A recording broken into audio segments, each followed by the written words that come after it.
Hi, I'm David Morey, and I'm here to talk through all 11 chapters of my new book, Innovating Innovation.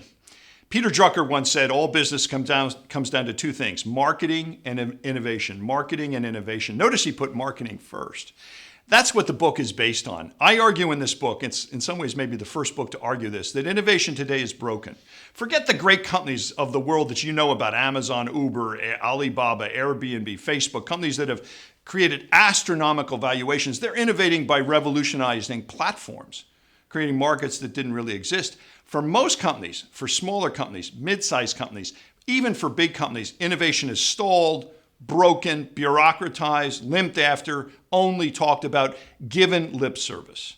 So I, in this book, argue it's broken, but we can fix it and we can teach you how to do it and deliver it on deadline.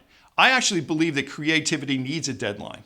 And innovation needs a series of election days, moments in time where you've got to get stuff done.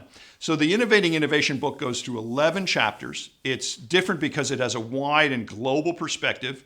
I've had the honor of helping to advise 19 global presidential campaigns. We work around the world. We have offices across Asia, in Europe, in different parts of the world. So we take the best lessons internationally.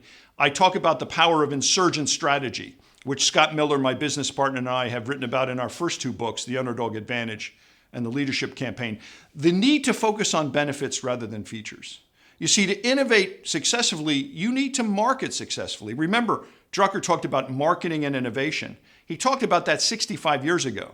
It's more true today. We talk about the power of agile software development. The first chapter of the book every chapter begins with a vignette. You're going to hear about all 11 chapters, little summaries, and you can go and get more details at our website, www.playoffense.com. Abraham Lincoln begins with his State of the Union address, which they used to write out. And toward the end, he comes up with the most eloquent words from a man who was specializing so often in eloquent words. In times like these, it's necessary to think anew. At the height of the Civil War, that's what Abraham Lincoln said. In times like these, it's necessary to think anew. Ladies and gentlemen, I think we're in times like these. It is necessary to think anew. Right after Lincoln, we go into the Etzel just to shake up your perspectives. And we go through the key lessons as to why the Etzel failed, the failure of failures, the Etzel, because they didn't focus on perceptions. They didn't use research. They didn't understand you have to be different in the marketplace. They didn't look ahead to where the marketplace is going. They didn't understand the need to transform a business. It's not just getting a new idea. You have to transform a business to make it work. They didn't understand the power of understanding context. They didn't understand those great words of Abraham Lincoln asking us all to think anew. And in the end of the chapter, we talk about Jobs' 5 questions. Steve Jobs was our first corporate client, and he came back in 1997 to lead the greatest turnaround in the history of business.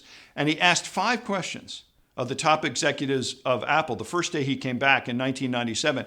The answers to those 5 questions in the book really show you how Apple over 20 or more years became the first trillion-dollar company and created unbelievable innovation success. So this is chapter 1. Stop paying lip service.